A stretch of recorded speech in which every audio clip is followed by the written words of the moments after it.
Okay guys, so this is one of my big long daydreams and plans that have been going on for a long time. It's probably not new to anybody, but it's what I'm thinking. So we have a massive landmass. It's the driest inhabited continent on Earth. 3/4 of the place is pretty much unusable. It's too hot, too dry. Not a lot's going on there.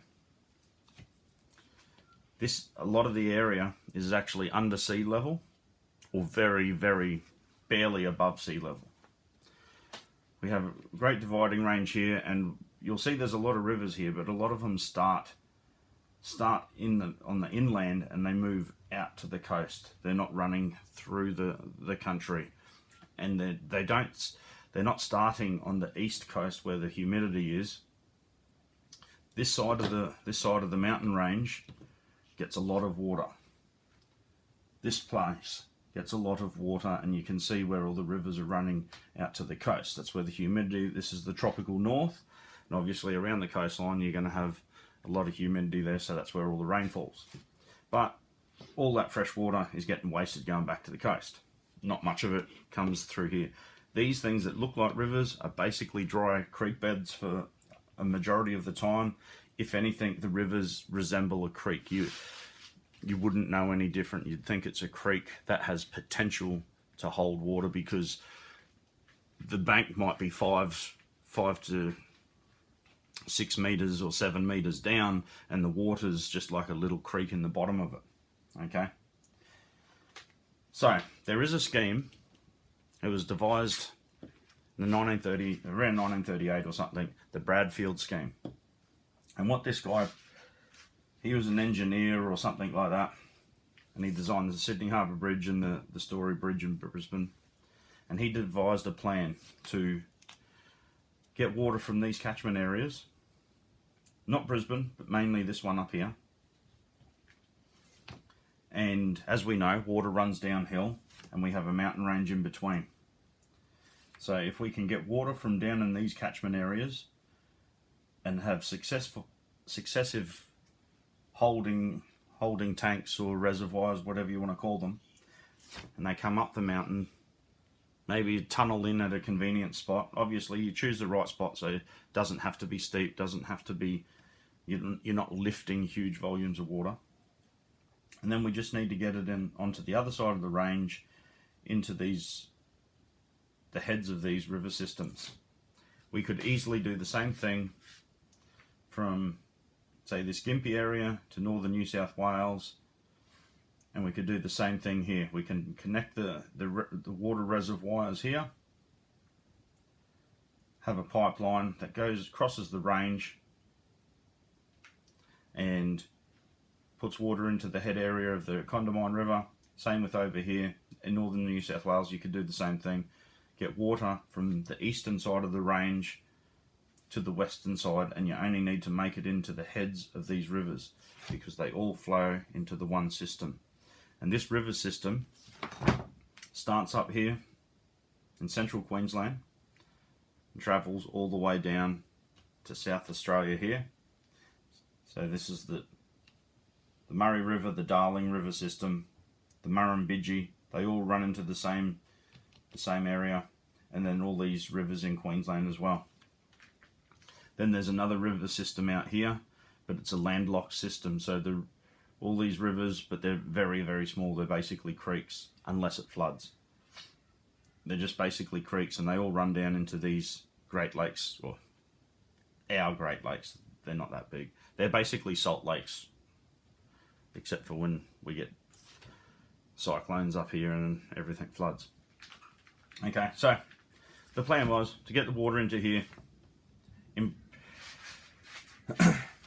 we're not talking like ultra Pacific Oceans full of water. We're just talking about enough, not a trickle, but just something in between a trickle and a decent amount of water. And these river systems have been just raped by farming and mining leases. Okay, so the quality of the rivers is terrible. There's blue-green algae blooms. There's very low oxygen content because the water's stagnant, it's not flowing. Fish are dying. All the native species are, it's terrible. There's not a lot of water for the farmers to use because they've already wasted it on terrible crops like cotton and single-use crops like wheat and other cereals, where they just harvest the tops, the heads of the plant, and then they just basically, the rest is just straw. It's, to me, that's just a dumb idea. Why can't they use, so my suggestion is to use multiple use crops. So whether that's hemp, flax, any of the vegetable oil plants, sunflowers, canola, etc., etc. Something that we're going to get better bang for the buck, that uses less water, and is just generally a win-win scenario. The farmer makes more money, there's more multiple uses for it. So if we're going to use our precious water from this driest continent, at least let's get some multiple uses from it. Like in the prepping community, one is none. Oh, sorry. Two is one is none. So let's be resourceful with what we got and get multiple uses out of it.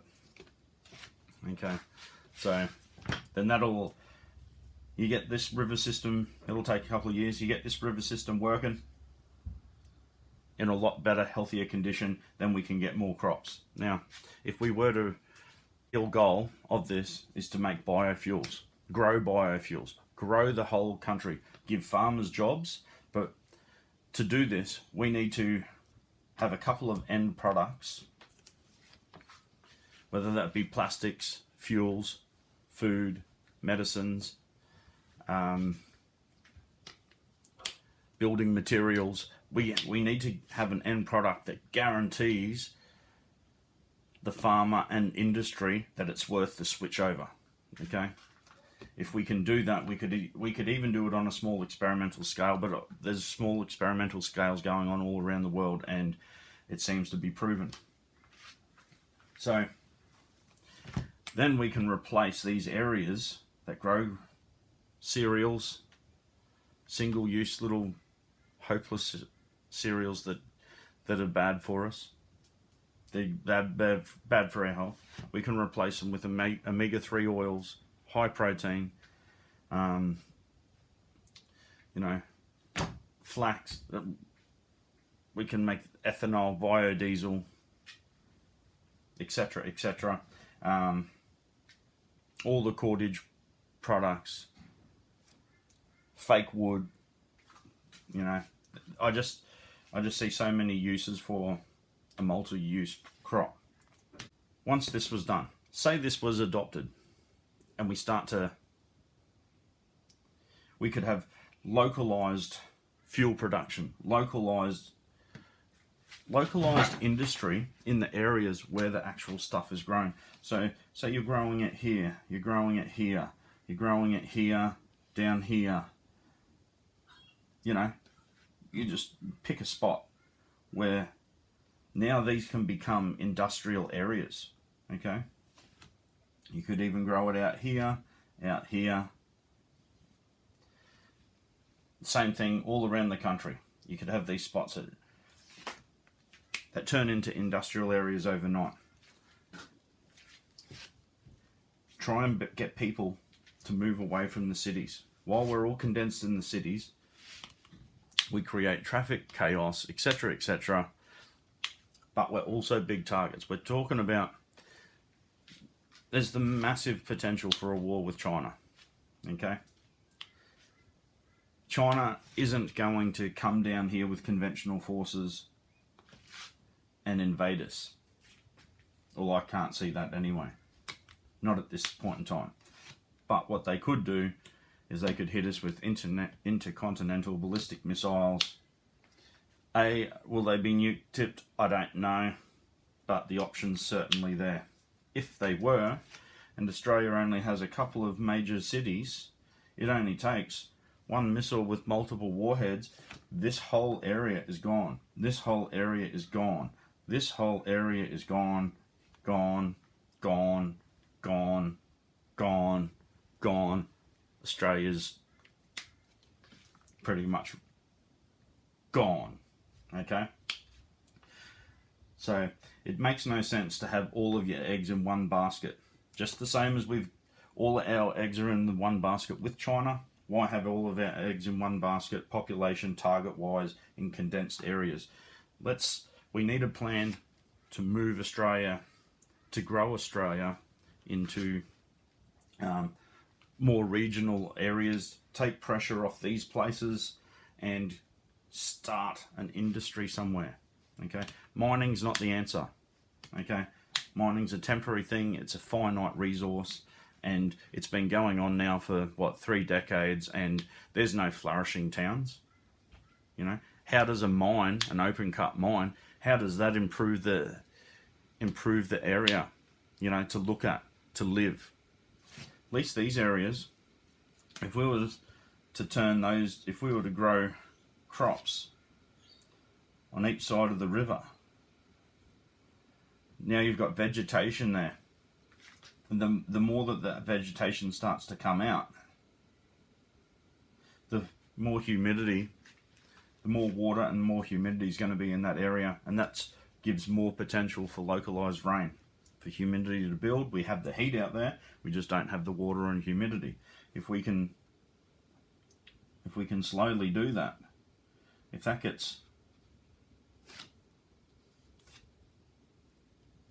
the more vegetation that we get through there, through photosynthesis and all that sort of stuff, we're putting more humidity into the area. So wherever the hills are, the small mountains that we got there, there's potential for maybe some rain there.